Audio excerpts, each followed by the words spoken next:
आज तारीख है 7 अगस्त 2026, दिन है शुक्रवार। नमस्कार, स्वागत है आपका हमारे चैनल यूए खबर में। अब खबरों में आगे बढ़ते हुए सबसे पहले नजर डालेंगे आज के हाइलाइट्स पर, फिर खबरों को विस्तार से जानेंगे। तो चलिए शुरू करते हैं। 107 साल की उम्र में दुनिया को अलविदा कह गए यूए के बुजुर्ग अब्दुल्ला अल काबी। दुबई में साझा आवास यानी शेयर्ड हाउसिंग के किराएदारों को बड़ी राहत, अब मिलेगा आधिकारिक रेंट इंडेक्स। यूए में मोटर इंश्योरेंस क्लेम प्रक्रिया बदलेगी, वाहन मालिकों को मिलेगा बड़ा फायदा। भारतीय प्रवासी को यूए में मिला बड़ा सरप्राइज, खलीज टाइम से जीती नई कार। और आखिर में हम जानेंगे क्या है आज के रियाल रेट्स, क्या आज के गोल्ड रेट्स और क्या है आज के दिरहम रेट्स। तो चलिए खबरों को विस्तार से बताते हैं। उससे पहले अगर आप कोई खबर चलवाना चाहते हैं या फिर एडवर्टीजमेंट देना चाहते हैं हमारे चैनल पर, तो आप हमें डीएम कर सकते हैं। फिलहाल के लिए चलिए खबरों को विस्तार से बताते हैं। 107 साल की उम्र में दुनिया को अलविदा कह गए यूए के बुजुर्ग अब्दुल्ला अल काबी। संयुक्त अरब अमीरात यानी कि यूए के सबसे बुजुर्ग नागरिकों में शामिल 107 वर्षीय अमीराती अब्दुल्ला दुहा असर अल काबी का कैंसर से लंबी जंग के बाद निधन हो गया।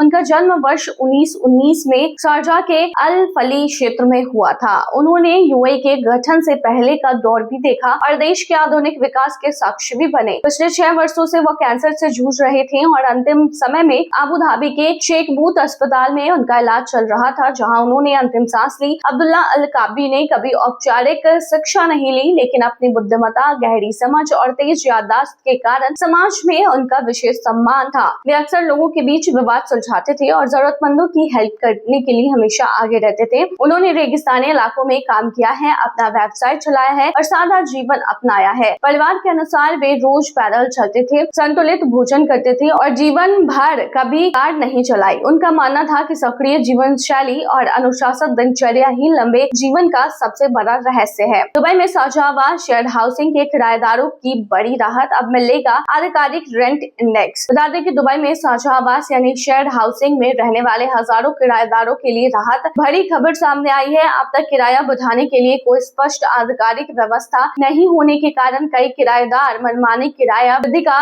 सामना कर रहे थे, लेकिन अब दुबई सरकार साझा आवास इकाइयों के लिए भी एक आधिकारिक रेंट इंडेक्स यानी रेंटल इंडेक्स तैयार करने जा रही है, जिससे किराया तय करने की प्रक्रिया अधिक पारदर्शी और संतुलित होगी। विशेषज्ञों के अनुसार दुबई में बड़ी संख्या में कर्मचारी, छात्र और कम आय वाले प्रवासी साझा आवास में रहते हैं। इनमें से एक कमरे में कई लोग रहते हैं या फिर बेड स्पेस किराए पर लिया जाता है। अब तक इस श्रेणी के आवास के लिए कोई अलग किराया मानक नहीं था, जिससे कुछ मकान मालिक बाजार की मांग का हवाला देकर बार बार किराया बढ़ा देते थे। नए रेंट इंडेक्स के लागू होने से ऐसी मनमानी पर रोक लगाने में मदद मिलने की उम्मीद है। रियल एस्टेट विशेषज्ञों का कहना है कि नया इंडेक्स विभिन्न क्षेत्रों, संपत्ति की स्थिति, उपलब्ध सुविधाओं, कमरे के आकार और बाजार की वास्तविक दरों को ध्यान में रखकर तैयार किया जाएगा। इससे किराएदारों और मकान मालिकों दोनों को एक स्पष्ट और विश्वसनीय संदर्भ मिलेगा, जिससे किराए को लेकर होने वाले विवाद भी कम हो सकते हैं। यूए में मोटर इंश्योरेंस क्लेम प्रक्रिया बदलेगी, वाहन मालिकों को मिलेगा बड़ा फायदा। संयुक्त अरब अमीरात यानी कि यूए में वाहन बीमा यानी मोटर इंश्योरेंस से जुड़े लाखों लोगों के लिए बड़ा बदलाव होने जा रहा है। देश की बीमा नियामक संस्था ने सभी बीमा कंपनियों को सितंबर तक अपनी मोटर इंश्योरेंस क्लेम प्रक्रिया में सुधार लागू करने के निर्देश दिए हैं। नए नियमों का उद्देश्य क्लेम निपटान को अधिक तेज, पारदर्शी और ग्राहक अनुकूल बनाना है। डिजिटल सिस्टम और ग्राहक सेवा व्यवस्था को अपडेट करना होगा, ताकि दुर्घटना के बाद वाहन मालिकों को क्लेम के लिए लंबा इंतजार न करना पड़े। साथ ही ग्राहकों को उनकी क्लेम की स्थिति और पूरी प्रक्रिया की स्पष्ट जानकारी भी समय पर उपलब्ध करानी होगी। विशेषज्ञों का कहना है कि यूए में कई बार वाहन दुर्घटनाओं के बाद क्लेम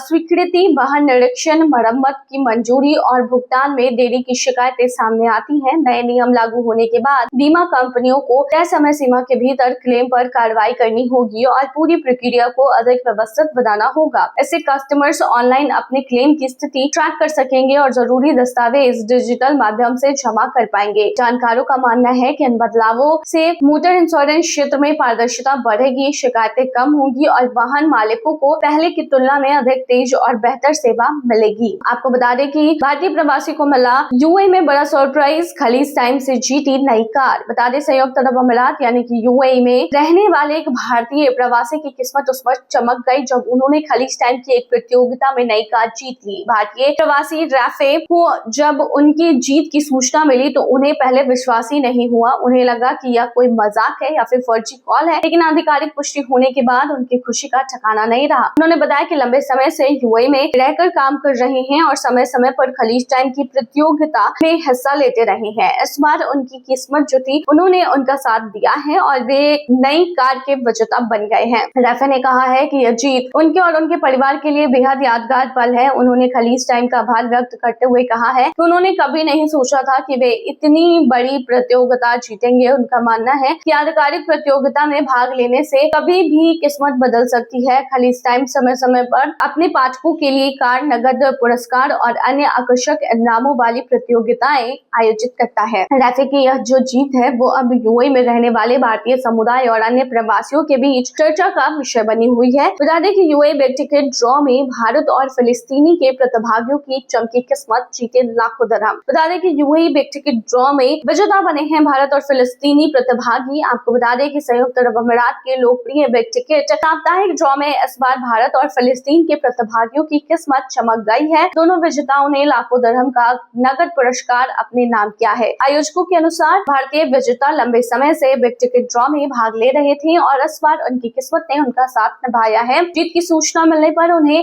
पहले विश्वास ही नहीं हुआ और उन्हें लगा कि शायद कोई मजाक कर रहा है, लेकिन आधिकारिक पुष्टि के बाद उनकी खुशी का ठिकाना नहीं रहा। उन्होंने इस जीत को अपने और अपने परिवार के लिए बेहद खास पल बताया है। बता दें कि वही फिलिस्तीन के विजेता ने भी अपनी खुशी जाहिर करते हुए कहा है कि यह पुरस्कार उनके परिवार के लिए बड़ी ही राहत लेकर आया है। उन्होंने बताया कि इस राशि का यूज जो है वो परिवार की जरूरतों को पूरा करने और भविष्य को सुरक्षित बनाने में करेंगे। बिग टिकट यूएई की सबसे लोकप्रिय पुरस्कार योजना में से एक है, जिसमें हर महीने करोड़ों दिरहम के ग्रैंड प्राइज के साथ साप्ताहिक नगद पुरस्कार भी दिए जाते हैं। इस ड्रॉ में दुनिया के कई देशों के लोग हिस्सा लेते हैं और अपनी किस्मत आजमाते हैं। आयोजकों का कहना है कि नियमित रूप से भाग लेने वाले प्रतिभागियों के लिए हर ड्रॉ नई उम्मीद लेकर आता है। 30 लाख रुपए की ठगी के आरोपी विशाखा राठौर यूएई से भारत प्रत्यर्पित सीबीआई ने हिरासत में लिया। केंद्रीय जांच ब्यूरो सीबीआई के वांछित आरोपी विशाखा राठौर को संयुक्त अरब अमीरात यानी कि यूएई से भारत प्रत्यर्पित कर लिया गया है। सीबीआई के अनुसार विशाखा राठौर पर करीब 30 लाख रुपए की धोखाधड़ी करने का आरोप है। कहीं कहीं पर ये 88 लाख भी बताया जा रहा है और वो लंबे समय से भारतीय जांच एजेंसियों की गिरफ्त से बाहर थी। उनके खिलाफ अदालत द्वारा वारंट जारी किया गया था और इंटरपोल के सहयोग से उसकी तलाशी ली जा रही थी, उसकी तलाश की जा रही थी। भारतीय एजेंसियों द्वारा आवश्यक कानूनी दस्तावेज उपलब्ध कराने के बाद यूएई के अधिकारियों ने उसे हिरासत में ले लिया और प्रत्यर्पण प्रक्रिया पूरी होने पर भारत भेज दिया, जहां सीबीआई की टीम ने उसे अपनी हिरासत में ले लिया। सीबीआई का कहना है कि आरोपी के खिलाफ आर्थिक अपराध से जुड़े मामले की जांच जारी है। अब उससे पूछताछ कर यह पता लगाया जाएगा कि कथित धोखाधड़ी की पूरी साजिश कैसे रची गई, ठगी की रकम का इस्तेमाल कहाँ किया गया और इस मामले में कोई अन्य व्यक्ति भी शामिल था या फिर नहीं। अधिकारियों ने इस कार्रवाई को भारत और यूएई के बीच मजबूत कानूनी एवं सुरक्षा सहयोग का उदाहरण बताया है। हाल के वर्षों में दोनों देशों के बीच वांछित आरोपितों के प्रत्यर्पण और आर्थिक अपराधों मामलों में सहयोग लगातार बढ़ा है, जिससे फरार आरोपितों के खिलाफ कार्रवाई तेज हुई है। जिससे साफ है कि यूएई में जाकर आप छिप जाते हैं, सोचते हैं बच जाएंगे, अपराध करने के बाद तो ऐसा नहीं है, वहां से भी आपको खींचकर लाया जाएगा। चलिए अब आखिर में जानते हैं क्या है आज के रियल रेट्स, क्या आज के गोल्ड रेट्स और क्या है आज के दिरहम रेट्स। शुरू करेंगे रियल रेट से।